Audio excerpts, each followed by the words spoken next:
আসসালামু আলাইকুম সবাইকে। তারেক রহমান সাহেব বাসানটা বক্তৃতা করতেছে আজকে, তো উনি বলছে যে বেকারদেরকে কর্মসংস্থান করে দিবে। এর আগের একটা ভিডিওতে আমি বলছিলাম যে উনি বস্তিবাসীকে আপনার কাজের সুযোগ করে দিবে।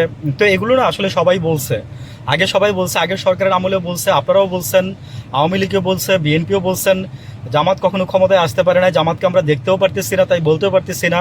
তো আপনারা যেটা বলতেছেন যে জামাত ক্ষমতায় আসলে আপনার এই জিনিসগুলো মানে জামাত ক্ষমতায় আসলে এই জিনিসগুলো করবে কিনা আপনারা জানেন না, তবে আপনারা কনফার্ম করবেন আর কি। দেখেন, আমরা আপনাদের কাছে দুইটা পক্ষের কাছে আমরা ভালো কিছু আশা করি। আপনি জামাত আসেন বা বিএনপি আসেন, তাতে আমার কোনো সমস্যা নেই। আমি চাই দেশ থেকে প্রথমত হচ্ছে অফিস থেকে দুর্নীতি দূর করে দেন। অফিস থেকে দুর্নীতি দূর করে দিবেন। শিশির মনিরের কথা বলছে 60 দিন, বলছে আমি বলছি 30 দিনে দুর্নীতি দূর করা সম্ভব। I knew that very well, because office থেকে দুর্নীতি কিভাবে দূর করতে হয় সেটা আমি জানি।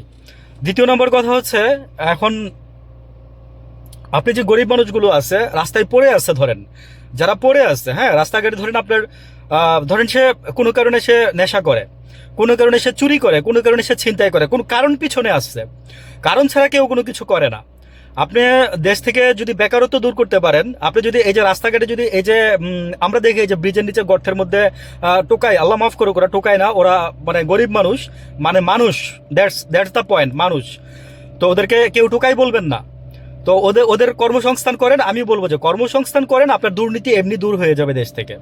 কর্মসংস্থান যদি করতে পারেন, দেশের 80% দুর্নীতি চলে যাবে। আপনারা কি এই মন্ত্রটা জানেন না? এখন কর্মসংস্থান করে এসে আপনারা আবার ওই জায়গাগুলোতে আবার চুরি করেন না। চুরি করলেই কিন্তু দেখা যাচ্ছে যে ওই ওই কর্মটার আগায় না, ওই প্ল্যানিংটা ওইখানেই বসে যায়। হ্যাঁ, কোনো কিছু প্ল্যানিং বাস্তবায়ন করা যায় না তার জন্য। তো আপনারা ফার্স্টে বলছি যে প্রথমত হচ্ছে দুর্নীতি দূর করবেন, তারপর হচ্ছে গরিব মানুষের এই যে হিস্সা বুঝাই দিবেন। ঠিক আছে, মানে গরিব মানুষের যা পাবে সেটা গরিব মানুষকে বুঝাই দিতে হবে। আমি খাবো 3 বেলা, আরেকজন খাবে 1 বেলা, দিস ইজ নট ফেয়ার। মানে একই জায়গার মধ্যে আমার বলার উদ্দেশ্য হচ্ছে যে গরিব মানুষ যেন দেশে না থাকে। কর্ম দেন, কর্ম দেন, কর্ম দিলে দেখবেন যে গরিব মানুষ দেশে, মানে দুর্নীতি থাকবে না। দুর্নীতি দ্যাট মিনস আমি বলছি চুরিদারি থাকবে না, ডাকাতি থাকবে না। এক্সেপশন কেস যেগুলো থাকবে 2-4টা চুরিদারি করতেছে, যারা নাকি আপনার ধরেন প্রফেশনাল চোর, প্রফেশনাল ডাকাত, এদেরকে শিক্ষা দেওয়া যাবে। এরা হাতে গোনা থাকবে কিছু মানুষ।